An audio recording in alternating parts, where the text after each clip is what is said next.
The most dangerous man in Seoul's underworld wasn't supposed to care about a crying woman in a hospital garden.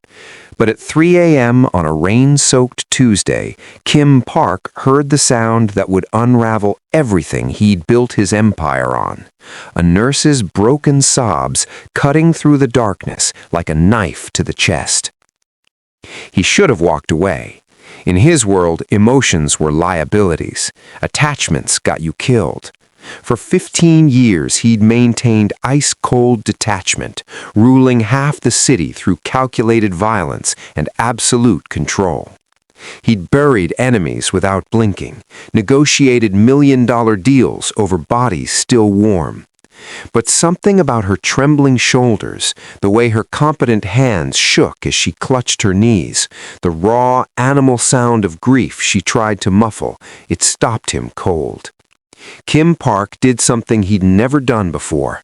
He sat down beside her in the garden and simply waited, his tailored cream suit dampening on the wet bench, while the predator beneath learned what it meant to be human. If you're not subscribed, you're gambling, because when another interesting story like this drops, subscribers get first access. Non-subscribers, you'll see everyone talking about it and have no idea what happened. Hit subscribe right now or spend next week on the outside looking in. Your choice. Choose wrong and you'll regret it.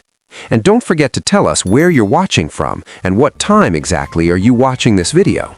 So what's it gonna be? The accident was minor. A reckless driver, a dented fender, a precautionary trip to the emergency room that Kim's security team insisted on. He'd walked through those sterile hospital corridors with his usual detached observation, cataloging exits and weaknesses out of habit. That's when he saw her. The nurse moved through the pediatric ICU with mechanical precision, her dark hands steady on IV lines and monitors, her voice professionally gentle with terrified parents. But Kim had built an empire on reading people, on seeing what others missed. He saw the tremor she hid when she thought no one was watching, the way her eyes were simultaneously focused and completely empty. She was a ghost performing the motions of living. He was discharged within hours, stitches on his temple, instructions he wouldn't follow. He should have forgotten her immediately, should have returned to his world of territorial negotiations and calculated violence. But 3 nights later, he found himself back at the hospital at 3 a.m., the hour when the world held its breath between darkness and dawn. He told himself he was checking security vulnerabilities in the area. A lie. He was looking for her. The garden was supposed to be a sanctuary, a small courtyard tucked behind the pediatric wing where staff could escape the weight of dying children and impossible choices. But it had become a graveyard. Dead plants and forgotten pots lined the benches, brown leaves scattered across cracked stone. And in the center of it all, she sat with her face in her hands, her shoulders shaking with sobs she tried desperately to muffle. Kim stood in the shadows, every instinct screaming at him to leave. This wasn't his world. Tears and grief were complications he'd eliminated from his life years ago. Instead, he walked forward and sat beside her. She jerked back, hastily wiping her face, professional mask snapping into place even as tears continued streaming. "I'm sorry, visiting hours are—" She stopped, recognition flickering. "You were here 3 days ago, the accident." "Kim Park," he said quietly, "and you don't need to apologize." "I'm fine," she lied, the words automatic, hollow. "Just tired." "You're drowning." The blunt truth shattered something in her. Her composure crumbled like the dead leaves surrounding them. "My fiancé died 3 years ago. David. He was a firefighter. Warehouse fire. They kept him alive for 6 weeks on machines, and I watched him die in pieces while the medical bills buried me alive." Her voice cracked. $180,000 in debt. They're foreclosing on my childhood home in 30 days. I work 80 hours a week, and I can't feel anything anymore. I save children every day, and I can't remember why it matters. I'm supposed to tend this garden for the hospital, and I let everything die because I forgot. I keep forgetting how to care about anything except not feeling." She looked at him then, really looked at him, her eyes desperately searching his face for judgment or pity or dismissal. Kim saw someone who'd been treading water so long she'd forgotten solid ground existed. He asked, "What's your name?" "Nora," she whispered. He nodded once, decision crystallizing with the absolute certainty that ruled his empire.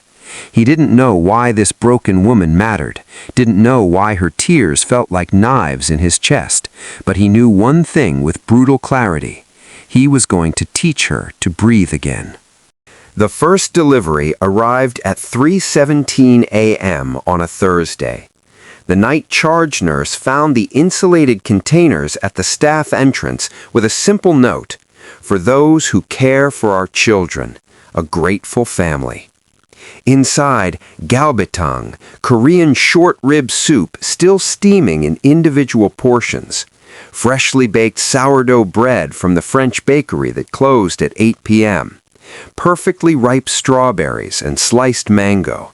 Enough to feed the entire night shift with portions left over.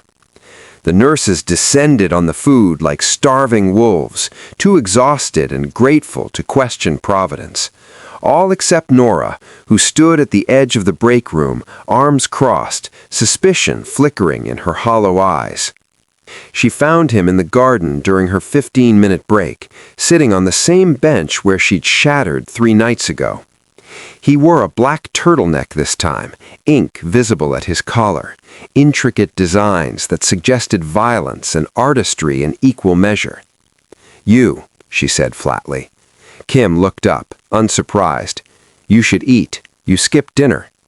"How would you know that?" "You skip every dinner." He pulled a thermos from beside him, poured tea into the lid cup, and held it out, not demanding, just offering. Nora should have refused, should have demanded answers, should have called security on this strange man who showed up at hospitals in the dead of night bringing gourmet food like some kind of deranged fairy godfather. Instead, she took the tea and sat down. They didn't speak. Kim didn't ask her how she was feeling, didn't probe her grief, didn't offer empty platitudes about time healing wounds. He just sat there, solid and present, while sodium lights cast orange shadows across dead plants, and the distant sound of monitors beeped through closed windows. The silence wasn't awkward, it wasn't expectant. It was the first peace Nora had felt in 3 years. After exactly 15 minutes, she stood. "I need to get back." He nodded once. "Tomorrow?" She should have said no. Maybe. He returned the next night, same time, same bench, this time with dakchuk, chicken porridge, and fresh fruit. The night shift welcomed their mysterious benefactor with exhausted gratitude. Nora found him waiting in the garden with 2 cups of tea already poured. They sat. 15 minutes of silence. She left feeling less hollow. The third night, Nora realized she'd been watching the clock at 2:45 a.m., anticipating his arrival with something dangerously close to eagerness. When she found him in the garden, this time with hatyak, sweet Korean pancakes that melted on her tongue, she finally asked the question burning in her chest. "Why are you doing this?" Kim was quiet for a long moment, dark eyes studying the dead garden around them. "Because sometimes people forget they're allowed to be cared for," he said simply, "and someone needs to remind them." He didn't elaborate, didn't explain why he'd chosen her, why this elegant man with ink on his skin and danger in his eyes spent his nights feeding exhausted nurses and sitting in silence with a woman drowning in grief. Nora was too tired to question it, too hollow to refuse the only comfort she'd accepted in 3 years. So she just sat beside him, drinking tea in the garden of dead things, and for those 15 minutes she remembered what it felt like to not be completely alone. Week 3, Kim arrived with something different. No food containers this time. Instead, a small rose bush with deep crimson blooms, roots carefully wrapped in burlap, and a canvas bag of gardening tools that looked expensive and well used. "The garden needs life," he said simply, as if this explained everything. Nora stared at the plant, then at him, then at the graveyard of brown stems and forgotten pots surrounding them. "I killed everything here already. I can't." "You didn't kill them. You were surviving." Kim knelt on the cold stone, began unpacking trowels and gloves. Different thing entirely. She should have refused, should have explained that she couldn't even keep herself alive most days, let alone something that needed actual care. But he was already choosing a spot near the bench, testing the soil with fingers that moved with surprising gentleness for someone who radiated such controlled danger. Nora found herself kneeling beside him. Her hands, so steady when threading IV lines into newborn veins, so confident during midnight codes when children's hearts stopped, trembled violently in the dirt. The soil felt foreign, too real, too alive. She'd been operating on autopilot for so long that actually doing something, creating something, terrified her. "I don't remember how," she whispered. "I used to garden with my mother. Before. Now I can't even remember what day to water plants." Kim's hand covered hers, stilling the tremors. His palm was warm, calloused, unexpectedly gentle. He guided her hands to dig deeper, make room for roots. "Roses are resilient," he said quietly. "They survive winter if their roots are strong. They can be cut back to almost nothing and still bloom again when spring comes." Nora looked at him then, really looked, at the ink barely visible at his collar, the controlled power in every movement, the way his dark eyes held both danger and something achingly tender. "They need care, though, consistent care." Yes, his hands still covered hers, helping her settle the rosebush into the earth. But they're worth it, and they're surprisingly forgiving of imperfect gardeners. They worked in silence, patting soil, adjusting position. When they finished, the single rosebush looked almost defiant among the dead plants, a splash of crimson life in a garden of brown decay. "I don't even know your name," said Nora suddenly. "You've been feeding my entire unit for 3 weeks, and I don't know who you are." Kim Park. The name meant nothing to her. She didn't notice the careful weight with which he said it, the way he watched for recognition that never came. She just nodded, studying the rosebush they'd planted together under sodium lights. For the first time in 3 years, Nora felt something beyond the crushing numbness, the smallest, most fragile flicker of hope. Like maybe, just maybe, things that were cut down to nothing could actually bloom again. She didn't know that the man beside her had built an empire on violence, didn't know his name made grown men flinch, didn't know he'd never cared for anything gentle or growing in his entire brutal life. She just knew that for 15 minutes in a dead garden, someone had reminded her that life was still possible. And for now, that was enough. The foreclosure notice arrived on a Tuesday, delivered to the hospital, because Nora had stopped checking her home mailbox weeks ago. 30 days. Bold red letters stamped across legal language that translated to, "You're losing everything." The childhood home where her mother taught her to garden, where David proposed on the back porch, where every memory that made her human lived in floorboards and wallpaper and the kitchen that still smelled like her grandmother's cooking. 30 days. Nora made it to the supply closet before the first sob tore from her throat. She sank onto the floor between boxes of gauze and IV tubing, the notice crumpled in shaking hands, and let 3 years of numbness crack completely open. She didn't hear the door open, didn't realize she wasn't alone until Kim's voice cut through her breakdown, quiet and devastatingly gentle. "Nora." She looked up, mascara-streaked and hollow-eyed, clutching legal documents like a lifeline that had already snapped. "I can't. I don't." The words wouldn't form. Kim knelt beside her, took the notice from her trembling hands, read it with the controlled focus of someone who understood contracts and consequences. His jaw tightened, a muscle jumping beneath skin. When he looked at her again, something dangerous flickered behind his dark eyes. "Let me help." "No." The refusal was automatic, desperate. "I can't accept charity. I won't owe anyone. I can't." "It's not charity." His voice was quiet but absolute, the same tone he used when declaring which bench they'd sit on, which tea she'd drink. "It's what you do for people you care about." The words hung between them, weighted with implications Nora was too shattered to process. "You don't even know me," she whispered. "I know enough." 48 hours later, a lawyer appeared in the hospital lobby. Expensive suit, leather briefcase, the kind of competence that cost more per hour than Nora made in a week. He introduced himself as James Cho, said he'd been retained to review her case, and asked no questions about who was paying his considerable fees. Nora sat in a conference room while he dissected her debt with surgical precision. Medical billing irregularities, charges for procedures never performed, interest rates that violated state lending laws. He spoke in calm, measured tones about negotiations, payment plans, legal challenges that would take months but would ultimately save her home.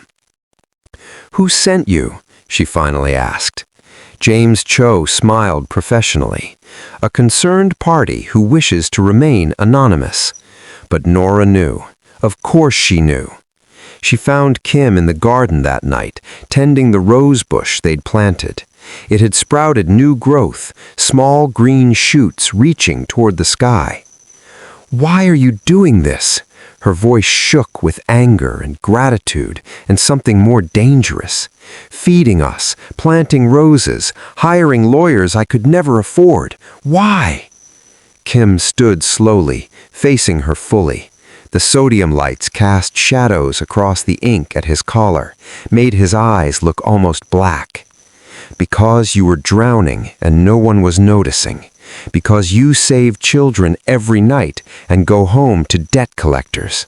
Because someone needed to care whether you survived." "You don't know me," she repeated, but the words had less conviction now. "I know you take your tea with honey. I know you check on the Martinez baby 3 times every shift, even though he's stable. I know you haven't taken a full day off in 8 months. I know you're terrified of owing anyone anything, because the last time you asked for help, it buried you." His eyes held hers, unflinching. "I know enough, Nora." Something crackled between them, dangerous, tender, inevitable. The space separating them felt simultaneously too vast and not nearly enough. "I can't pay you back," she whispered. "I'm not asking you to." The transformation happened in increments so small Nora almost didn't notice. A smile that reached her eyes when Kim arrived with her favorite tea.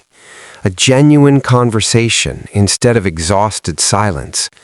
The way she started checking the garden throughout her shift, not just during their 3 a.m. meetings, watching the rose bush bloom with something dangerously close to pride. Kim became her anchor in ways she couldn't articulate.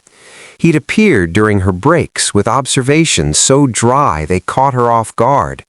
"Your hospital administrator walks like a man who's never been told no. I give him 6 months before someone reports him."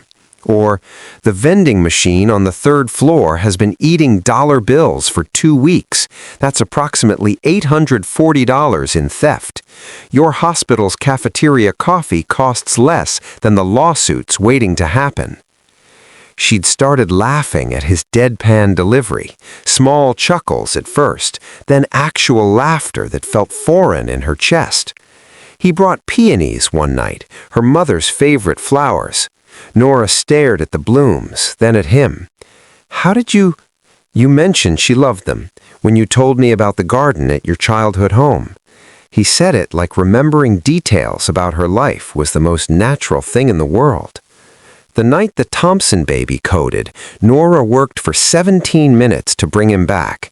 Chest compressions on a body so small her hands covered his entire torso. Medications pushed through veins tinier than thread. Desperate prayers disguised as medical commands. When his heart finally beat on its own, when his mother sobbed with relief against the ICU wall, Nora walked out to the garden and found Kim waiting.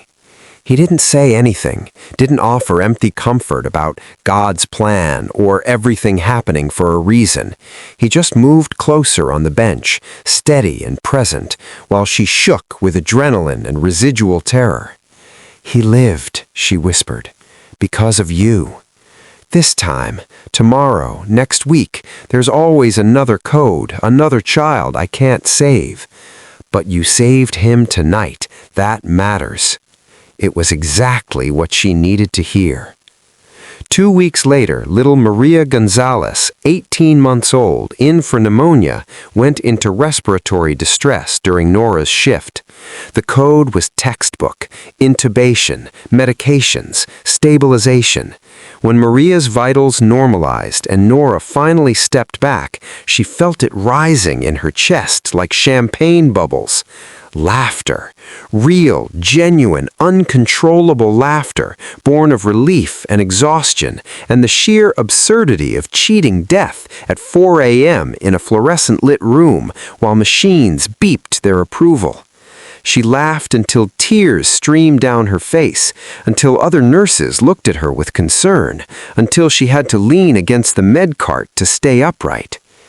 When she found Kim in the garden 20 minutes later, still giddy with the high of victory, he watched her with an expression she couldn't read, fierce and protective and achingly tender, like she was the most precious thing he'd ever seen. "You laughed," he said quietly. "I did." The realization hit her fully.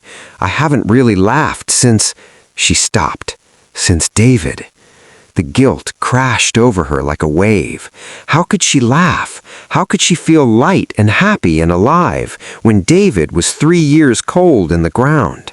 How could she be falling for this strange, gentle, dangerous man when she'd promised forever to someone else? Kim saw it, the joy draining from her eyes, the weight settling back on her shoulders. He didn't touch her, but he moved closer. "He'd want you to laugh," Kim said simply. "Anyone who loved you would want you to laugh." Nora looked at him, really looked, and realized the truth she'd been avoiding for weeks. She was falling in love with Kim Park. And he wasn't pushing, wasn't demanding, was just patiently showing up night after night, steady as seasons, waiting for her to be ready. It was one of the other nurses who mentioned it, casually, thoughtlessly, over stale break-room coffee at 2 a.m. "Did you see that guy who brings the food? Someone said his name is Kim Park. Isn't that the name from those news articles about the Korean gang stuff downtown?" Nora's blood went cold. She waited until her break, hands shaking as she pulled out her phone and typed his name into the search bar. The results loaded like a nightmare unfolding in real time. Kim Park, alleged crime boss, suspected in territory dispute. Seoul's most dangerous man expands operations to U.S. Gang leader Kim Park connected to a string of violent incidents. Photos of crime scenes, blurred surveillance footage, speculation about territorial control, money laundering, violence delivered with surgical precision. Articles described a man who ruled half of Seoul's underworld through calculated brutality and absolute authority. A predator who showed no mercy. The same man who'd planted roses with her, who'd brought tea and remembered her mother's favorite flowers, who sat in silence while she grieved. Nora felt like she was falling, the ground disappearing beneath her feet. She found him in the garden that night, tending the rosebush that now bloomed in defiant crimson. When he looked up and saw her face, he knew immediately.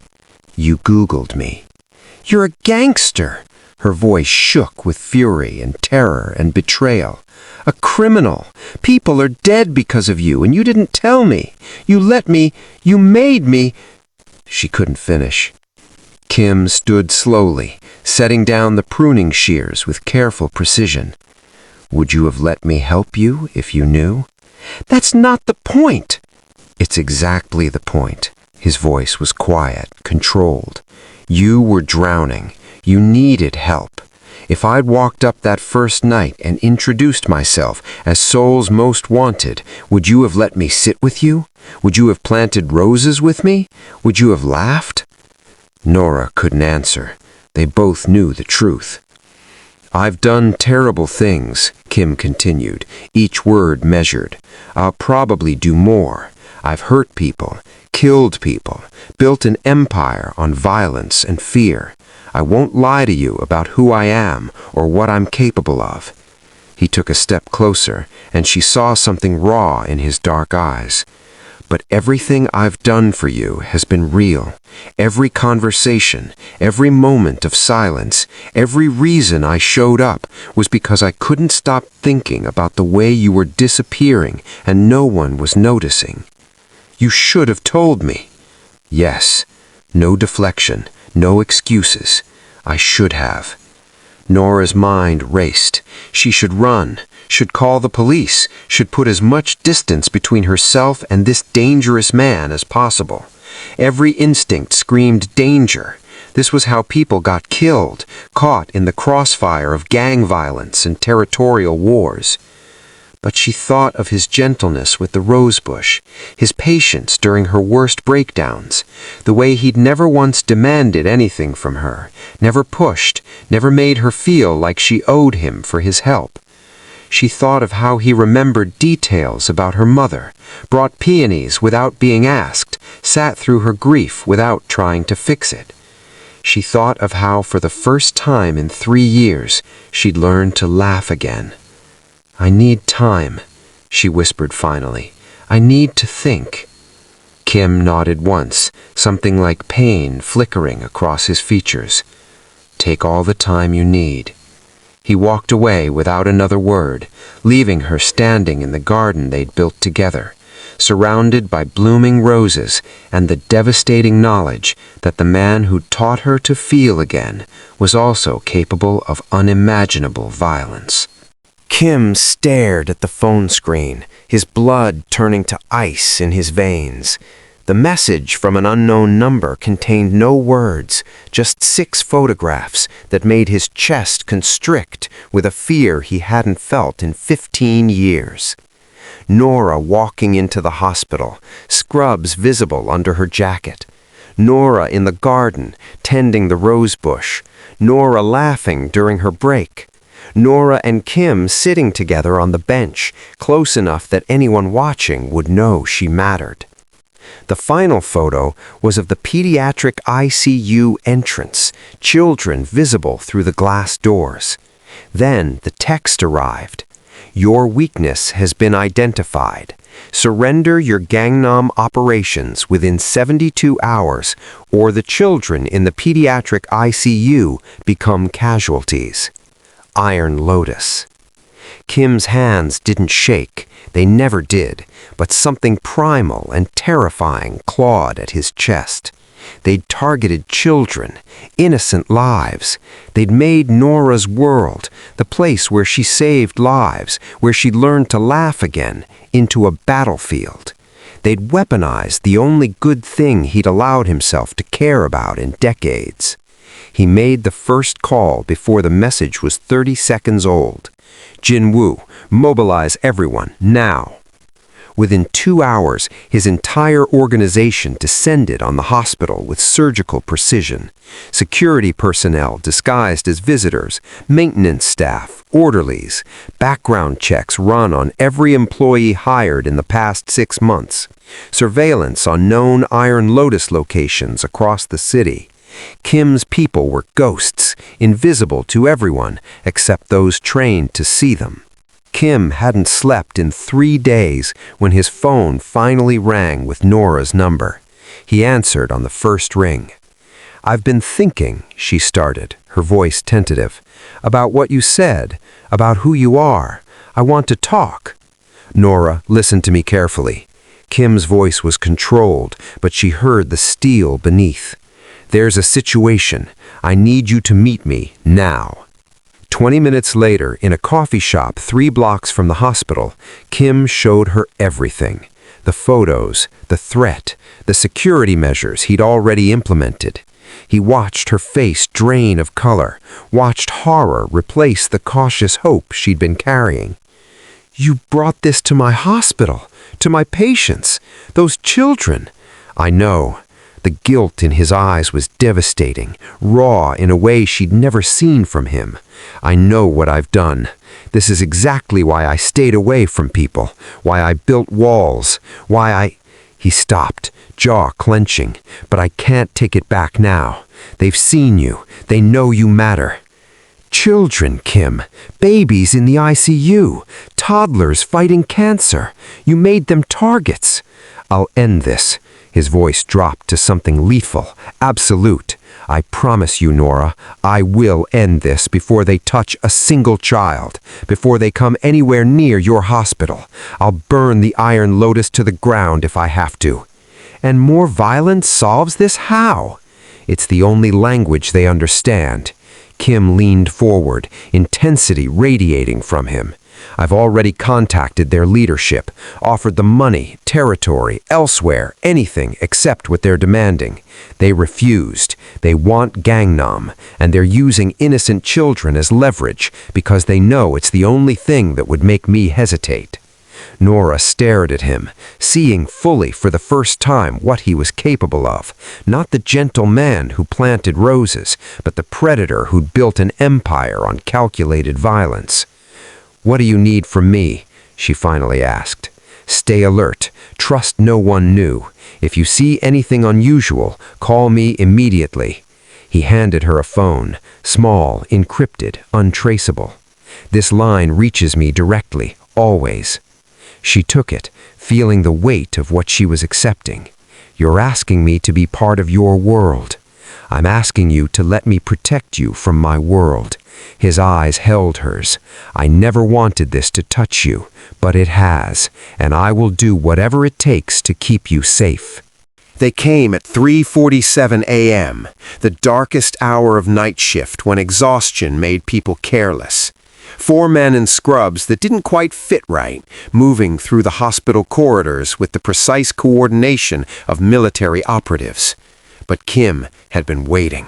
The first operative made it 3 steps into the pediatric wing before a janitor intercepted him with brutal efficiency. No gunshots, too loud, too dangerous around oxygen lines and fragile patients. Just swift, silent violence that ended with the man unconscious and zip-tied in a supply closet. The second and third operatives realized simultaneously that they'd walked into a trap. Kim's people were everywhere, the visitor reading a magazine, the orderly restocking linens, the security guard who moved with the lethal grace of someone trained to kill. The hospital erupted in contained chaos. Inside the pediatric ICU, Nora heard the commotion, raised voices, running footsteps, the distinctive sound of bodies hitting walls. The encrypted phone Kim gave her buzzed in her pocket. "Lock it down, now," Kim's voice, clipped and absolute. 4 hostiles, 3 contained, 1 loose in your wing. Nora's training took over. She hit the emergency lockdown protocol, heavy doors sealing with hydraulic hisses. 8 children in her ICU, ranging from 3-month-old Aiden with his post-surgery complications to 7-year-old Jasmine fighting leukemia. all critically ill, all completely dependent on her. For 3 years, Nora had retreated into numbness to survive, had shut down her emotions to avoid the devastating pain of feeling anything. Not tonight. Tonight she felt everything, raw, primal terror for her patients, burning rage at anyone who'd threatened children, fierce, protective love that made her hands steady and her mind sharp. She dragged the crash cart in front of the door, moved the medication dispensary to block the side entrance, called out to the conscious children in her calmest voice, "We're playing a game, okay? Everyone stays very quiet and very still." Through the encrypted phone, she coordinated with Kim's team. 4th operative, 511, black scrubs, heading toward the east stairwell. "I see him," Kim's voice, and then sounds of confrontation, brutal, efficient, over in seconds. But the Iron Lotus lieutenant was smarter than his subordinates. He'd anticipated the trap, hung back, watched his team get neutralized. And when Nora made the mistake of cracking the ICU door to check if it was safe to begin evacuating the most stable patients, he moved. Kim saw him from the stairwell, saw the knife, saw Nora's vulnerable back, saw the trajectory that would end with her bleeding on sterile floors. He threw himself between them. The blade meant for Nora's spine caught Kim in the shoulder instead, slicing through muscle with a sound that made her stomach turn. But Kim didn't stop, didn't even slow. He caught the lieutenant's wrist, twisted with devastating precision, and the knife clattered to the ground. What followed was savage and brutal. Kim fighting with the focused violence of someone protecting the only thing in the world that mattered.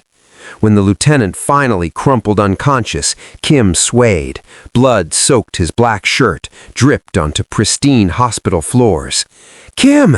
Nora caught him before he fell, her nurse's assessment immediate and terrifying.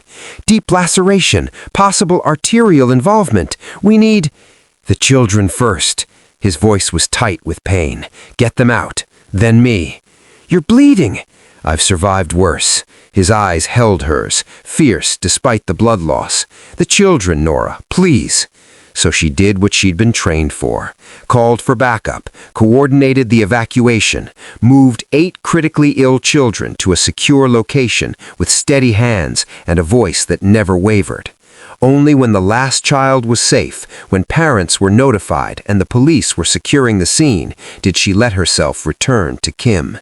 He sat against the wall where she'd left him, pale but conscious, one hand pressed against the wound that had been meant for her. "You took a knife from me," she whispered, kneeling beside him. "I'd take 1,000 more." His hand reached for her face, left a smear of blood on her cheek. "You're safe. That's all that matters." 6 months later, the rose bush bloomed in defiant crimson glory, thriving, beautiful, resilient proof that things cut down to nothing could grow back stronger. Nora knelt beside it during her break, pruning dead leaves with practiced hands. But today she wore jeans and a soft sweater instead of scrubs.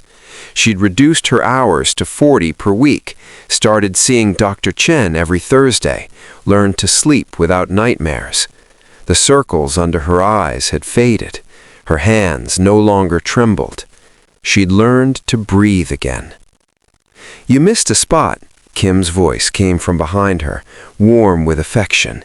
He settled onto the bench they'd shared countless nights, moving carefully, his shoulder still stiff from the knife wound that had nearly cost him his life. Nora turned, and her heart did that thing it always did now when she saw him, flutter and settle simultaneously, fear and peace. He wore a business suit today, legitimate meetings for his expanding real estate consulting firm. The darker parts of his empire were being systematically dismantled, handed off, left behind. It would take years to fully legitimize, but he was trying. For her, for himself, for the future they were carefully building. She sat beside him, fitting naturally under his arm. The lawyer called. "The house is officially mine. Debt restructured, manageable payments." "Good." His lips pressed against her temple. Your mother would be proud." "I think she would." Nora was quiet for a moment, then said what she'd been holding. "I still miss him, David, some days more than others." Kim didn't stiffen, didn't pull away. "I know." "Does that bother you?" "No." His hand found hers, fingers intertwining. "Love doesn't replace love, Nora. It adds to it. He made you who you are. That's part of why I love you." She looked up at this man who'd taught her to feel again, dangerous and gentle, violent and tender, capable of both devastating brutality and profound patience. "Are you afraid?" she asked. "Of us? Of what we're building?" "Every day," Kim admitted, raw honesty in his dark eyes. "I'm afraid something from my past will hurt you. Afraid I'm not good enough for the life you deserve. Afraid you'll wake up one day and realize you're in love with a man who's done terrible things. And yet you stay. Because I'd rather be afraid with you than safe alone." His thumb traced her cheekbone. "Because you taught me that being alive means risking pain, that feeling something is better than feeling nothing. You learned it from me, but I learned it from you too." Around them, the garden bloomed. Not just the roses they'd planted, but new life everywhere. Flowers Nora had added over months, herbs and lavender and bright snapdragons. The graveyard had become a sanctuary, proof that with care and patience and the courage to try again, even the deadest spaces could bloom. "I love you," Nora said simply. Not the first time, but it still felt like a miracle that her broken heart had learned to hold someone new, that grief and love could coexist, that she could honor her past while choosing her future. "I love you," Kim replied, pulling her closer. "Every difficult, beautiful, impossible part of you." They sat in the garden where everything began, where a predator learned gentleness and a ghost learned to be human again, where roses bloomed in defiant crimson, proof that broken things could grow stronger if given care, time, and the courage to try again. Something better than perfect, real.